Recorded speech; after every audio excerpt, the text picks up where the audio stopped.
If you listen and look back on most of your failures, you're going to see that it was your own mind that betrayed you. A lot of you have been sabotaged internally by your own mind. Your own psyche is working against you. When you have negative thoughts that prevent you from being the best version of yourself, you should understand that your mind is attempting to betray you, and you should feel disgust because you have enough enemies.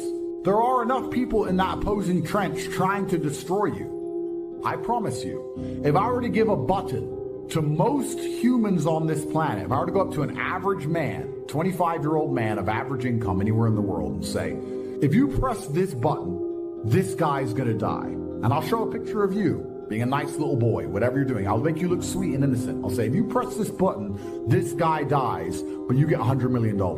You do understand that 99.9% of people will press that button, right? Without remorse. And if they do, they'll distract themselves with a Lamborghini and with bitches. That's it. They won't care about you. There's enough people in the opposing trench who are prepared to destroy you for self-interest. The idea of you not having every single part of you on your own side is truthfully sad.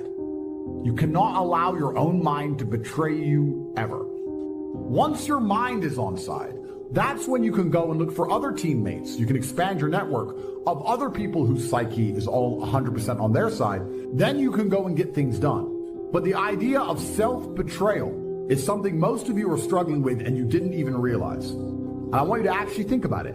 How many times have you doubted yourself?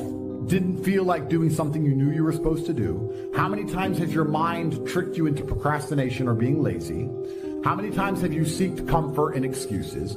How many times have you betrayed yourself? Don't worry about your enemies attempting to crush you. It wasn't your enemies that tricked you. It wasn't your enemies that outmaneuvered you or outsmarted you. You were simply self-betraying. And until you identify that pattern, then you're always going to lose against people who fully believe in themselves. Most of you do not use your mind for what it's for. You've forgotten how to imagine things. You should be able to close your mind and imagine the life you want to live so viscerally, to the point where you can taste it, so that this reality, the one outside of your mind, feels like nothing but a prelude, which allows you to get where you want to go. If you ask any champion of anything, they always envision themselves as champion all of the time. And the reason they do that is, one, so they feel confident, but two, so that if they don't become champion, they're more angry and more motivated for the next attempt to ensure that they do become champion. If you lose, you would have spent so much time imagining it that you're really going to want it. And because you're really going to want it in your mind, you're going to be more motivated to work hard than ever before. But you cannot close your eyes and vividly imagine. You can't evoke an emotion in yourself anymore. This is an age-old skill that humans had very recently up till social media. Watch your friends when they're on TikTok. How long can they even focus on a video before they have to change? Half a second? All of your minds are broken. You can't even focus on anything anymore, to the point where you can't even appreciate the good things in your life. You're distracted. Your minds are broken. You need to rewire your mind and resist the slave programming. If you cannot control your own mind, then you are just a feather in the wind of life, because your own mind is the only thing you can control. You can't control the weather. You can't even control whether your heart stops beating. You might have a heart attack tomorrow. If you cannot control your own mind, then you go through life with zero control. A lot of people constantly asking me similar sounding questions about some degree of doubt that they seem to have in their mind when it comes to their capabilities or their intentions. There's so many people who doubt themselves or doubt what they're capable of doing. And your mind, at least, needs to be an absolute monarch. I cannot remember the last time I won anything unless I was winning by force. There's no easy ride to the end. There's no democratic, smooth sailing, fair election, liberal, bullshit versus conservative, we won the vote, crap, to the end goal. You're only ever going to win by force. So even if you're living in the West, when you understand you're living in a false democratic system, your mind must be an absolute monarchy where your commands are instantly obeyed and you instantly comply with your own mind. If your mind says, I'm going to train today, Your body must instantly comply with the overlord, which is your intention. You know, people talk about motivation all the time, and I'm tired of getting asked this fucking question. Let me explain something to you about motivation. If you felt like doing something and you didn't do it, you were never motivated. How you feel has absolutely nothing to do with motivation. Motivation can be measured purely by the action in and of itself. Did you take action? If so, you were motivated enough to do it. Even if you didn't want to do it, even if you hated the idea of doing it and was resentful about the fact you had to do it, that is motivation. Because when you look at words like procrastination, they give big fancy titles for this. What procrastination is essentially is wanting and needing and knowing that you must do something and disobeying yourself.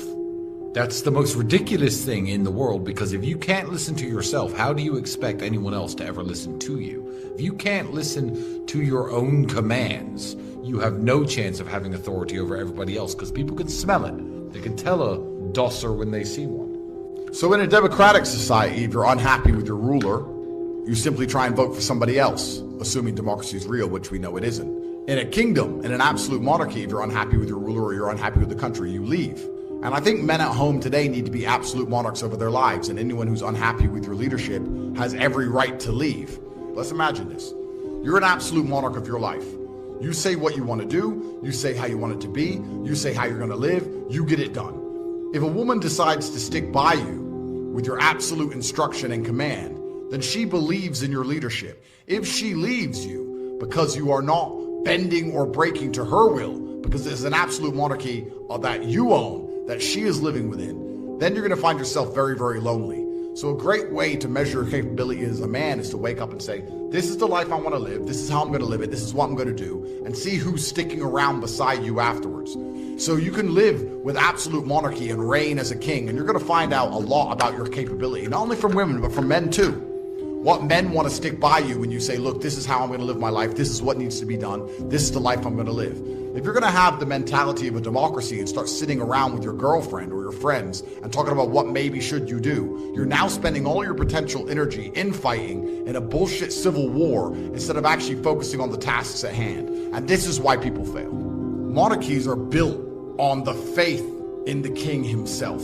Democracies are actually based on the forever promise of a better future. Democracies are based on the fact that you have an idiot ruling you now, but don't worry, you get to get rid of the idiot and replace him with somebody competent later. And of course, another idiot wins, and you get told, don't worry, at the next chance, you get to get the idiot out. A king has an obligation to his constituents, which is why you need the mindset of a king for the exact same reason. You now have an obligation to the people who believe in you. You now have an obligation to yourself. You can no longer delay it. You can no longer procrastinate. You can no longer live in the promise of a better tomorrow, of a perfect future. There is right now, and you have obligations you must fulfill. By fulfilling your obligations to yourself, you default fulfill your obligations to everybody who believes in you and cares about you and loves you and relies on you. You're not trying to get strong and get rich just to buy dumb shit. You're doing that because you owe it to yourself. You're doing that because it's going to please your ancestors and please God and please the universe. And by extension, you are automatically going to become more valuable to everybody else who believes in you, which strengthens your kingdom, strengthens your absolute authority. And there are some times in life as a man, you need absolute authority to be effective.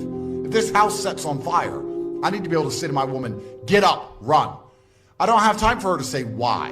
Where's the fire? Maybe you can put it out. My friend's boyfriend didn't yell at her like that. There's no time. I gave a command and I expect to be obeyed because it allows me to save her life and mine. If you do not have absolute authority over the people you are providing and protecting, you are not actually effective as a leader at all. What you have to look at is the price that you pay for procrastination and the price you pay for a lack of assertiveness in your life. In England, this dream of, oh, it's going to get better under this guy. Oh, we can vote him out. Let's get better under this guy. Tony Blair, Gordon Brown, David Cameron, and we just run through this endless series of morons. The price you pay is a wasted life because we only get one spin at this. And if you throw it away, you've thrown everything away. There's nothing more beautiful than absolute accountability as a man. Absolute accountability for all things, both the good and the bad, to blame absolutely everything on themselves. I promise you, If you stop making excuses, you stop waiting and praying for some kind of better future, and you wake up every day and say, all of the good in my life is my fault, and all of the bad in my life is my fault, and I'm the only one who can fix this. It's never going to get better by itself. It's never going to be easy. I have to win by force. I must force myself and my mind to brutally perform. There is a degree of comfort that comes when you understand that the power is within your own hands. I like monarchies because I like that there is a ruler, and all the good and all the bad that happens is one person's fault. In your life, that should be you. In the country you live in, it should be somebody you have faith in. Take full responsibility. Learn to reap without complaint. Important part of personal development. It's not the seed, it's not the soil, it's not the sunshine, it's not the rain, it's not the seasons that's to be criticized. We must take personal responsibility. It's your crop. Whatever you've reaped, it's your crop. Take responsibility. No complaint. And here's the next one. No apology. The best of human maturity is no apology if you've done well, and no complaint if you haven't. It's the day you know you've passed from childhood to adulthood. The day you accept full responsibility. What boys do is they point the finger at other people. When there's a challenge and you start pointing the finger, you'll never get to the next level. As soon as you start saying it's somebody else's fault, what you do is say, I'm a child and I need somebody grown to handle this. You need to look at yourself in the mirror and say, why are you only giving 50%? What's wrong with you? You've never looked at yourself in the mirror and said, you let you down. I take full responsibility and I'll do whatever it takes. I'll get up, I'll stay late. And that's why you point the finger, because you don't like how the pain feels. You ain't ready for the pain. You owe yourself. I didn't get here making excuses. No, my mama don't have no network. No, I'm not at a country club, but I'm still gonna be successful. And can't nobody stop me but me. Can you get stronger in handling life situations? Of course. But you gotta go to work on yourself. You can't blame out there wishing it was easier. Wish you were stronger. I know you don't want to wake up. You don't have an option. Get up. You got to get to a point where you're disciplined. Commitments don't have nothing to do with your feelings. You do it because you're supposed to. It might require you saying no to your friends. It might require you changing your diet. I had to look at all the things that I didn't have control over and say, I got to take control. No more playing after today. I need you to take control. I'm talking about you. The only person that you can actually control. You. You're not going to argue with yourself about what mentality you should have or how you should implement a mindset to be most combatively effective if you're already working the best. You're not going to doubt your mind if you're already massively successful in all realms. How can you tell me that my mindset is wrong and the way I think and act is not the correct way to be a man if I ruthlessly outperform everybody? Why would I want the mentality of these little trolls who nobody even knows who they are? Why would I want to adopt the thinking of sad losers when I can be a competent, capable, and happy winner? If you start to succeed in the way you need to succeed, you will no longer doubt your thinking patterns. Why would you go to a therapist and beg them to change the way you think and feel if it was leading you to where you wanted to go? If the way you thought and the way you felt, even if it wasn't a positive feeling, was giving you the results that you wanted, you would still want to retain that mindset. Isn't it beautiful for a man to turn up, try his absolute best, and be completely responsible for the results? There is nothing better as a man than to turn up and get a fair shot. You should want as a man to be judged for who you are and what you're capable of. You want to just say, here's who I am, this is what I can do, give me a fair chance. And you want to be the kind of man who says, if I have a fair chance, I'm going to win because I believe I can work harder than everybody else.